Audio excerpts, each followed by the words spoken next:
6,000 કરોડના સૌથી મોટા કૌભાંડીની કે જેના નામની ચર્ચા ગુજરાતમાં છેલ્લા 1.5 મહિનાથી લગાતાર છે એ ભૂપેન્દ્ર ઝાલા કે જેણે અનેક લોકોના રૂપિયા દબાવીને ભાગી ગયો હતો। એ ભૂપેન્દ્ર ઝાલા કે જેણે એકના ડબલ કરવાની લાલચમાં અનેક લોકોને શિકાર બનાવ્યા। लगभग 1.5 મહિનાથી ભાગતો ફરતો ભૂપેન્દ્ર ઝાલા આખરે પોલીસની પકડમાં આવી ચૂક્યો છે। 1.5 મહિના બાદ लगातार पुलिसे आकाश पाताल एक करती रही। सीआईडी क्राइम ने अनेक टीमों ने शोधवा माटे मैदान में रही, परंतु आखरे ए મહેસાણા જિલ્લાની હદમાંથી ઝડપાયો છે। વિસનગરના દવાડાથી આ ભૂપેન્દ્ર ઝાલા ઝડપાયો છે, જેની સૌથી પહેલી તસવીર સંદેશ ન્યૂઝ પર છે।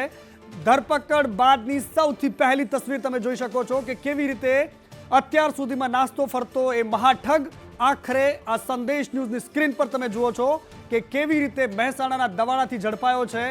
અને ભૂપેન્દ્ર ઝાલા કે જેને શોધવા માટે સીઆઈડી ક્રાઇમે આકાશ પાતાળ એક કર્યા, અનેક ટીમો બનાવી, રેડ કોર્નર નોટિસો બહાર પાડી, વિદેશમાં ભાગી ગયો છે કે કેમ એ દિશામાં પણ તપાસ કરી, અનેક એના સાગરીતોની પણ તપાસ કરાઈ, એના ભાઈની પણ તપાસ કરી, એના એજન્ટોની પણ તપાસ કરી, અને આ બધાની વચ્ચે આટલી મહેનત બાદ આખરે એ મહાઠગ પોલીસના હાથમાં આવી ચૂક્યો છે। મારા સહયોગી હિરેન રાવલ મારી સાથે જોડાયા છે। હિરેન, આટલી મહેનત પોલીસે તમામ જિલ્લાઓમાં ગુજરાતના ખૂણે ખૂણામાં શોધી લીધા બાદ આખરે ઘરમાંથી ઝડપાયો મહેસાણામાંથી।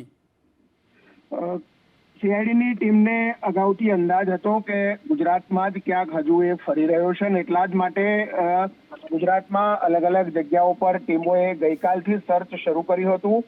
ગઈકાલે પણ એના એક લોકેશનમાં સીઆઈડીની ટીમ પહોંચી હતી, પરંતુ કેટલાક કારણોસર ત્યાંથી ભાગવામાં સફળ થયો હતો। પરંતુ આજે ફરીથી એક્ઝેક્ટ જે માહિતી મળી હતી અને સીઆઈડી ક્રાઇમના વડા પરીક્ષિતા રાઠોડ છે એ સુપરવિઝનમાં સતત ફોલોઅપમાં હતા, અને આજે વિસનગર પાસેથી એની ધરપકડ કરાઈ અને સીધો એને ગાંધીનગર લાવી દેવામાં આવ્યો છે। ગાંધીનગર ખાતે પણ ખુદ સીઆઈડી ક્રાઇમના વડા પરીક્ષિતા રાઠોડ અને એસપી ઇકોનોમિક અફેર ઝોનના છે એ બંને લોકો અત્યારે તેની પૂછપરછ કરી રહ્યા છે।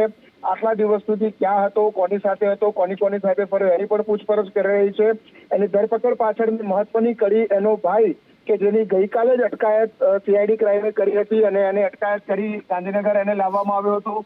એની પૂછપરછ સતત ચાલી રહી છે અને એ પૂછપરછના અંતે એના લોકેશન ટ્રેસિંગ અને મોબાઈલ પર સતત થતી વાતચીત, આ તમામ ટેકનિકલ સર્વેલન્સને આ બધું જ લગભગ 150 થી 200 પોલીસ કર્મચારીઓનો જે સ્ટાફ હતો એ ટેકનિકલ સર્વેલન્સના આધારે આ ત્યાંના એની જગ્યા હતી જ્યાં પકડા હતો ત્યાં પહોંચી અને એણે બપોર લગભગ મોડી સાંજના જ એની અટકાયત કરી અને ત્યાંથી सीधो ગાંધીનગર સીઆઈડી ક્રાઇમની ઓફિસ જે છે ત્યાં લાવી દેવામાં આવ્યો છે। ત્યાં 2 આઈપીએસ અધિકારીઓ એટલે કે પરીક્ષિતા રાઠોડ અને હિમાંશુ વર્મા આ બંને લોકો અત્યારે હાલ એની પૂછપરછ કરી રહ્યા છે। હિરેન, એક સવાલ એ પણ થઈ રહ્યો છે કે આટલા બધા દિવસોથી હાથતાળી આપતો ફરતો હતો। ગઈકાલે રણજીતસિંહ ઝાલા એનો મોટો ભાઈ છે એ પોલીસે પહેલા પકડ્યો, એની પૂછપરછ થઈ, ત્યારબાદ એ ભાગી ગયો અને થોડા સમય પછી ફરી પાછો પોલીસના હાથે ઝડપાયો। ત્યારબાદ એની સઘન પૂછપરછ થઈ અને આ 24 કલાકના સમયગાળાની અંદર ફરી એના ભાઈનું જે મહાઠગ છે ભૂપેન્દ્ર ઝાલાનું લોકેશન મળવું અને ત્યાં સુધી પહોંચવું, કેવી રીતે પોલીસે આખી સ્ટ્રેટેજી તૈયાર કરી એની કોઈ માહિતી સામે આવી છે? પોલીસની સૌથી મોટી સ્ટ્રેટેજી હતી કે નાની માછલીઓના બદલે સીધો મગરમચ્છ છે એને ટાર્ગેટ રાખવો, અને એ ટાર્ગેટ સાથે જ ભારતીય જનતા પાર્ટી છે તે આગળ વધી હતી। અને એટલા જ માટે અત્યાર સુધી જે ધરપકડ થઈ છે એમાં પહેલા દિવસે જે 7 લોકોની ધરપકડ થઈ એના પછી કોઈની ધરપકડ કરવામાં નહોતી આવી। એનો સીએ હોય, એના કર્મચારીઓ હોય કે એના એજન્ટો હોય, આ તમામ લોકોની પૂછપરછ કરવામાં આવી હતી, કારણ કે ખબર હતી કે આ પૂછપરછ બાદ એમની ધરપકડ થશે તો ભૂપેન્દ્ર ઝાલા સાથેનો સીધો સંપર્ક છે એ આ લોકોનો તૂટી જશે અને એનાથી કોઈ લિંક નહીં મળે। એટલા જ માટે આ તમામ લોકોની પૂછપરછ અને નિવેદન લઈ એમને છૂટા મૂકવામાં આવતા હતા અને એમના કોન્ટ્રાક્ટ જે છે એને ટ્રેસ કરવામાં આવતા હતા, એમનું સર્વેલન્સમાં મૂકવામાં આવતા હતા। એટલે જે પણ લોકોની અત્યાર સુધી પૂછપરછ થઈ છે, જેના નજીકના છે, એના પરિવારના છે અથવા તો એના એજન્ટો છે, એમની પૂછપરછ પછી એમની ધરપકડ ન કરવાનું જે મુખ્ય ઓપરેશન આખું એનો જે ભાગરૂપે હતું એના જ કારણે આ પોલીસને સફળતા મળી છે અને એમના જ લોકો સાથે સતત સંપર્કમાં અલગ અલગ નંબરોથી ભૂપેન્દ્ર ઝાલા જે છે એ રહેતો હતો અને એ સર્વેલન્સમાં ટેકનિકલ સર્વેલન્સની સીઆઈડી ક્રાઇમની આખી જે ટીમ છે એને લગાડવામાં આવી હતી અને એના જ કારણે સીઆઈડી ક્રાઇમની ટીમને મોટી સફળતા મળી છે. એના ભાઈની પૂછપરછ કરવામાં આવી હતી. એ લોકેશન પણ સીઆઈડી ક્રાઇમને એક્ઝેક્ટ મળી ચૂક્યું હતું અને એટલા જ માટે ગઈકાલે જ સીઆઈડી ક્રાઇમની અલગ અલગ ટીમો છે એ ત્યાં ગ્રોમોરમાં પહોંચી હતી. ગ્રોમોરમાંથી એને ઉઠાવી બીજી જગ્યાએ લઈ જવામાં આવ્યો. એની પૂછપરછ કરવામાં આવી અને જે કોન્ટેક્ટ ટ્રેસિંગ સતત ચાલી રહ્યું હતું એમાં પણ આનું લોકેશન ટ્રેસ થતા આ જે ધરપકડ છે એ એની કરવામાં આવી છે. અત્યારે હાલ એને ગાંધીનગર લાવી દેવામાં આવ્યું છે ને ત્યાં એની પૂછપરછ પણ ચાલી રહી છે. હિરેન, એમાં એક સૌથી મોટી વાત એ છે કે જે 6,000 કરોડ રૂપિયા જેણે રોક્યા છે એમને કદાચ આ તસવીર જોઈને સૌથી વધારે ટાઢક વળી હશે કે હાશ આખરે સામે તો આવ્યો ખરા, કારણ કે જેમના પૈસા ગયા છે એમને સૌથી વધારે આ વાતની ચિંતા હશે. પોલીસે પણ કહ્યું છે કે અમે તમારા તમામ પૈસા પાછા અપાવીશું. હવે તમને શું લાગે છે કે આ કેસમાં કેવી રીતે પોલીસ એનું ઇન્ટ્રોગેશન કરે છે, એની પાસેથી કઈ કઈ માહિતી ઉબલાવવાની રહેશે? હિરેન, જો સૌથી મહત્વનું જે 6,000 કરોડ રૂપિયાની વાત આવે છે તો એ આટલા પૈસા એને ક્યાં રોક્યા છે, કોના પૈસા આવ્યા છે, સાથે તેના પણ પૈસા એને લીધા છે તો એના ડોક્યુમેન્ટ શું છે, તમામ બાબતો પણ ચકાસવાની રહેશે. સાથે રોકાણ ક્યાં થયું છે એ ઉપરાંત મહત્વની બાબતો આની અંદર એ છે કે આની સાથે અન્ય કોણ લોકો સંકળાયેલા છે. કારણ કે પોલીસે કોઈ ફરિયાદીના આધારે તપાસ કરવાની રહેતી તો કોઈ ફરિયાદી હજુ સુધી એમની સામે નથી આવ્યું, પરંતુ સ્થિતિ એ પણ બનતી કે જો ફરિયાદીની રાહ જોવા રહે તો આમાં 6,000 કરોડ કરતા પણ વધુનું કૌભાંડ વધુ સામે આવી શકે, રોકાણકારો પણ વધી શકે, અમાઉન્ટ પણ વધી શકે. એટલે આ પરિસ્થિતિને પહોંચી વળવા માટે આગોતરા એટલે કે પોલીસે સામેથી ફરિયાદ છે એ ફરિયાદ નોંધી હતી અને એને પકડ્યો છે. એટલે હવેનો જે પ્રશ્ન છે તો માત્ર એને રોકાણકારો કેટલા હતા, કોના કેટલા રોકાણ હતા અને એ પૈસા એમની પાસેથી લીધા પછી એને રોકાણ ક્યાં કર્યું છે આ બાબતોની જે ચકાસણી છે, પૂછપરછ છે એ કરવાની રહેશે. બિલકુલ હિરેન, આપ અમારી સાથે જોડાયેલા રહેજો, કારણ કે આ એ જ એટલો મહાશાતિર ઠગ કે જેણે ઉત્તર ગુજરાતના અનેક લોકોને જોડે બેસીને પોતાની કંપનીમાં ઇન્વેસ્ટ કરાવવાના નામે ઠગાઈ કરી, એકના ડબલ આપવાની લાલચ આપી, મોટું કમિશન, એજન્ટોને મર્સિડીઝ જેવી ગાડીઓ અને મોંઘીદાટ ગિફ્ટ, વિદેશ પ્રવાસો કરાવવાની એકદમ જબરદસ્ત લાલચો, અને આ બધી જ વસ્તુઓ એક પછી એક સામે આવી રહી છે. અને આ બધાની વચ્ચે હવે એ માસ્ટર માઇન્ડ, આ આખા કૌભાંડનો પિલર કે જેના ચહેરાના નામે લોકોએ રૂપિયા રોક્યા હતા એ આખરે ઝડપાઈ ચૂક્યો છે. હવે પોલીસના ગેંદમાં પાલો છે કે પોલીસ એની પાસેથી આ રૂપિયા કેવી રીતે લોકોને પાછા અપાવે છે.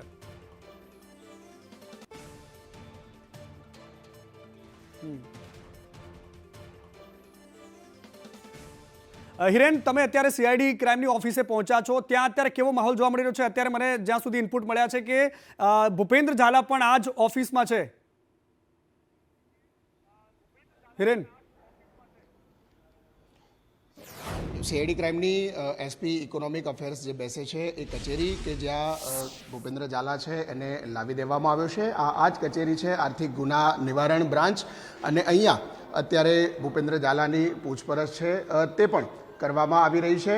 2 એસપી કક્ષા એટલે કે એક ડીઆઈજી કક્ષાના અધિકારી છે અને એક એસપી કક્ષાના અધિકારી, આ બંને અધિકારીઓ અત્યારે હાલ પૂછપરછ છે તેઓ કરી રહ્યા છે.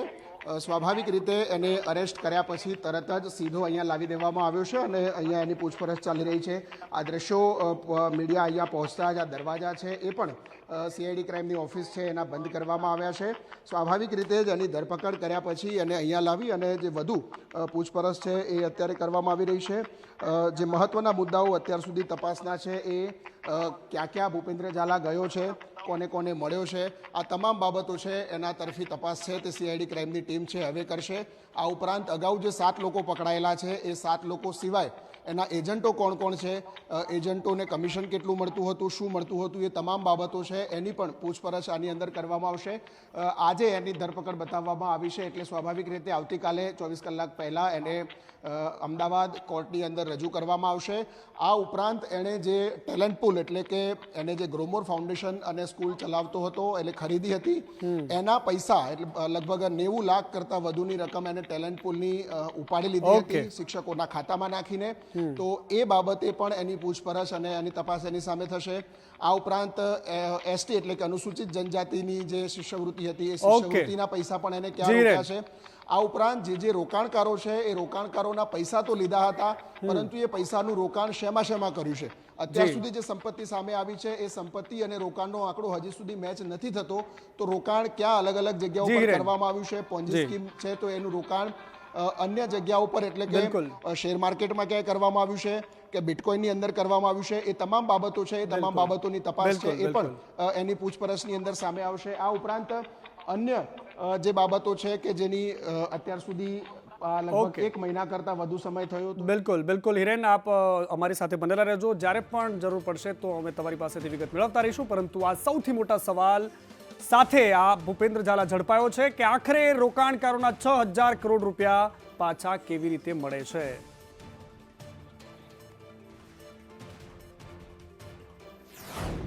અને શરૂઆત આખા કાંડની એટલે કે આ કૌભાંડીના પકડાવા સુધીના તારની જ્યાંથી થઈ હતી એ એના મોટા ભાઈ રણજીતસિંહ છે. બીઝેડ કૌભાંડના મામલામાં રણજીતસિંહની ગઈકાલે અટકાયત થઈ અને ત્યારબાદ એની લાંબા સમય સુધી પૂછપરછ થઈ.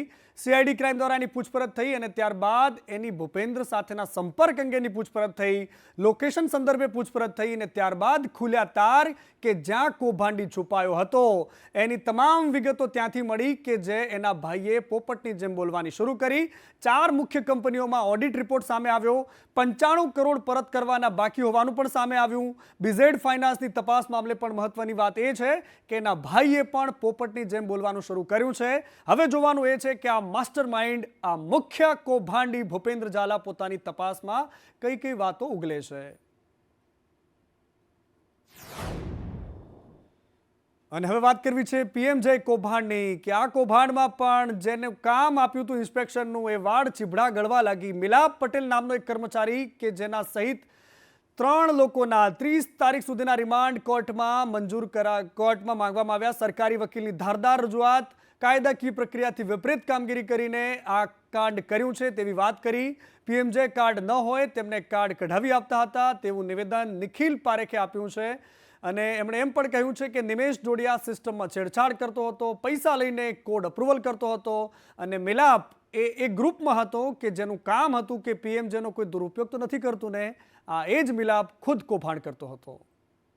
આયુષ્માન કાર્ડ માટેનું જે ફ્રોડ થાય છે તે પકડવા માટેની ઓથોરિટી ગવર્મેન્ટે આપેલી હતી અને એ ઓથોરિટી અનુસાર એમણે કે જે આવા ખોટા જે ગ્રુપો ચાલતા હોય છે એમાં એડ થવું પડે છે અને દરેક વ્યક્તિઓની શ્રેણાગતિ કરવી પડે છે અને એમની ઓળખ કરીને એમની રજૂઆત સરકારને કરવાની હોય છે. એમનું પકડવાનું કામ હતું જેને ખોટી રીતે ડિપાર્ટમેન્ટે રજૂ કરીને કે આ લોકો જ રૂપિયા લઈને આયુષ્માન કાર્ડ એપ્રૂવ કરે છે, પણ તે વાત તદ્દન ખોટી છે. તે વિરોધ જજ સાહેબે જોયો અને એમના જે રિમાન્ડ 14 દિવસના માંગ્યા હતા તે ના મંજૂર કરીને અંશતઃ મંજૂર કર્યા છે અને માત્ર 3 દિવસના 30 તારીખ સુધીના રિમાન્ડ આપ્યા છે.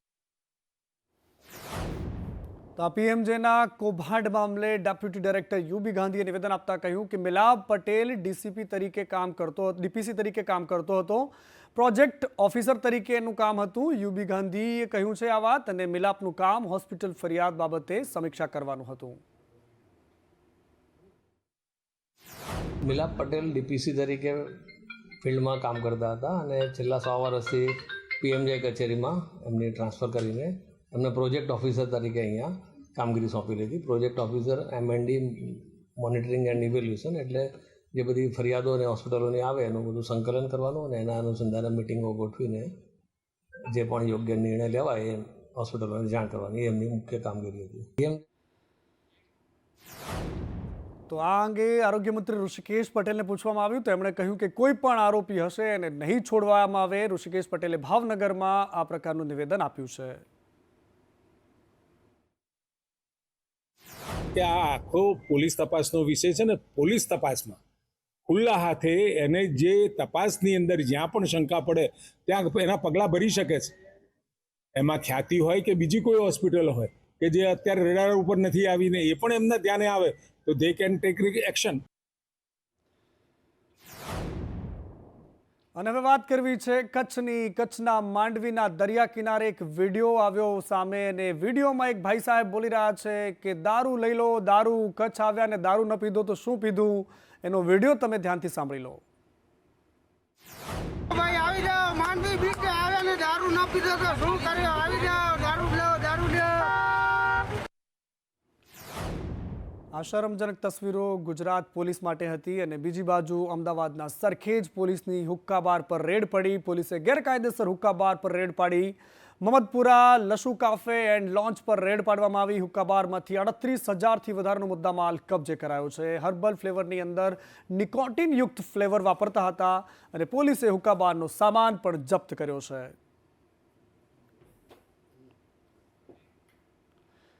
અને વાત કરવી છે મોસમની. ગુજરાતમાં કડકડતી ઠંડી વચ્ચે અનેક જિલ્લાઓમાં માવઠું પડ્યું છે. હવામાન વિભાગે આગાહી કરી હતી, જેના પગલે આજે રાજ્યના ઘણા બધા વિસ્તારોમાં વાતાવરણમાં પલટો આવ્યો. અમદાવાદ, ગાંધીનગર, અરવલ્લી, ખેડા, સાબરકાંઠા, આણંદ સહિતના તમામ એ વિસ્તારો રહ્યા કે જ્યાં આજે વરસાદ પડ્યો છે. બીજી તરફ માવઠું એ પરિસ્થિતિમાં આવ્યું છે કે જ્યાંથી રવિ પાકમાં નુકસાન જવાની પૂરી ભીતિ સેવાઈ રહી છે. ખેડૂતોના માથે એક એક બૂંદ અત્યારે ટેન્શન બનીને વરસી રહી છે. અને ગાજવીજ સાથે માવઠાની આગાહી પણ થઈ છે. 4 જિલ્લાઓમાં કરા સાથે વરસાદ માટે ઓરેન્જ એલર્ટ આપવામાં આવ્યું છે. બનાસકાંઠા, સાબરકાંઠામાં ઓરેન્જ એલર્ટ અપાયું છે. નર્મદા અને અરવલ્લીમાં પણ ઓરેન્જ એલર્ટ આપવામાં આવ્યું છે. રાજ્યના બાકી જિલ્લાઓમાં યલો એલર્ટ અપાયું છે. રાજ્યમાં 24 કલાક માટે કમોસમી વરસાદની આગાહી થઈ છે. 30થી લઈને 40 કિમીની ઝડપે ગાજવીજ સાથે વરસાદ પડવાનો છે. વડોદરા, છોટાઉદેપુર, ભરૂચ, નર્મદા, સુરત, ડાંગ, નવસારી આ તમામ વિસ્તારો એવા છે કે જ્યાં હવામાન વિભાગે આગાહી મુજબ વરસાદ આવવાનો છે. ગાંધીનગર, બનાસકાંઠામાં પણ વરસાદની આગાહી થઈ છે. अगले जो 24 आवर में गुजरात रीजन में light to moderate thunderstorm and with lightning होने का चांसेस है. उसका जो गस्टिंग विंड स्पीड है 30 to 40 किलोमीटर रहेगा. और इसमें जो 4 डिस्ट्रिक्ट है नॉर्थ में, साबरकांठा, बनासकांठा, अरावली और नर्मदा, इसमें आपका हेल स्टॉर्म होने का भी पूर्वानुमान. અને વાત પાલનપુરની. પાલનપુરના કાર ચાલકના સળગી જવાની ઘટના સામે આવી છે. પરિવારજનોએ શંકાસ્પદ મોતની આશંકા વ્યક્ત કરી છે. ધનપુરા નજીક કાર ચાલક કારમાં સળગી ગયો હતો અને વડગામના ઢેલાણાના ભગવાનસિંહનું મોત થયું હતું. ભગવાનસિંહનું શંકાસ્પદ મોત થયાનો આરોપ પરિવારજનોએ લગાવ્યો છે. DNA અને FSL રિપોર્ટ માટે માંગ કરી છે. સત્ય ત્યારે જ સામે આવશે તેવી માંગ પણ એ લોકોએ કરી છે. ભગવાનસિંહ હોટલ કેદારનાથના માલિક હતા. અને અમદાવાદના દાણી લીમડામાં એક અકસ્માતની ઘટના સામે આવી. આઈસર ચાલકે અડફેટે લેતા એક સગીરનું મોત થયું છે. ટ્રાફિક પોલીસે સ્થળ પર પહોંચીને તપાસ હાથ ધરી. આતિફ છિફા નામના 12 વર્ષીય સગીરનું અહીંયા મોત થયું છે. Welcome back. અને વાત કરવી છે અમરેલીની. અમરેલીના ધારાસભ્ય કૌશિક વેકરિયા સામે એક પત્ર વાયરલ થયો અને પત્રમાં લખેલું લખાણ બહુ જ ભયંકર હતું. જેમાં લખ્યું હતું કે અહીંના ધારાસભ્ય અમારી પાસેથી હપ્તા લે છે. તાલુકા પંચાયતના પ્રમુખ કિશોર કાનપરિયાની આ વાત હોવાની વાત સામે આવી. જિલ્લા પોલીસ વડાને રજૂઆત કરતો એક પત્ર વાયરલ થયો, પરંતુ આ પત્ર ડુપ્લિકેટ છે. કોઈએ જાણી જોઈને આ પ્રકારનો પત્ર બનાવ્યો અને ત્યારબાદ આ પ્રકારનું લખાણ કરીને વાયરલ કર્યું. અને ખુદ જેના નામે આ પત્ર ફરતો થયો એમણે પણ આવીને આ વાત કહી કે મારા નામનો કોઈએ પત્રનો દુરુપયોગ કર્યો છે. દારૂ અને રેતીમાં દર મહિને 40 લાખનો હપ્તો લેવાની વાત કરી હતી, પરંતુ જેના નામનો આ પત્ર વાયરલ થયો છે એમણે આ વાતનો ખુલાસો કરતા કહ્યું છે કે કોઈ એનો દુરુપયોગ કર્યો છે, એની સામે ફરિયાદ કરવામાં આવે. મારા લેટર પેડ ડુપ્લિકેટ બનાવ્યો, સ્ટેમ્પ ડુપ્લિકેટ બનાવ્યો, મારી સહી ડુપ્લિકેટ બનાવી છે. અને આપણા અમરેલી વિસ્તારના ધારાસભ્ય કૌશિકભાઈની વિરોધમાં ખૂબ ઘણું બધું એના વિરોધમાં લખેલું છે. તેમને અને અમારી પાર્ટી ભારતીય જનતા પાર્ટીના કાર્યકર્તાઓને બદનામ કરવાનું કોઈ ઈસમોએ કાવતરું ઘડી અને મારા લેટર પેડ ઉપર આવું વાયરલ કરેલું છે. ભાજપનું જ કોઈ જૂથ એમાં કામ કરતું હોય તેવું લાગી રહ્યું છે, કારણ કે બીજી બાજુ જે આક્ષેપ લગાવનાર છે એ પણ આ વાત ખુલીને કહી રહ્યા છે. બીજી બાજુ અરબી સમુદ્રમાં તાજેતરમાં એક નવી ઘટના સામે આવી. તાજેતરે હરમ નામના જહાજે જળસમાધિ લેતા ભારતીય કોસ્ટગાર્ડે જહાજના 9 ખલાસીઓએ રેસ્ક્યુ કરીને બચાવી લીધા છે. આ જહાજ જનરલ કાર્ગો સામાન ભરીને મુન્દ્રાથી યમન પોર્ટ જઈ રહ્યું હતું.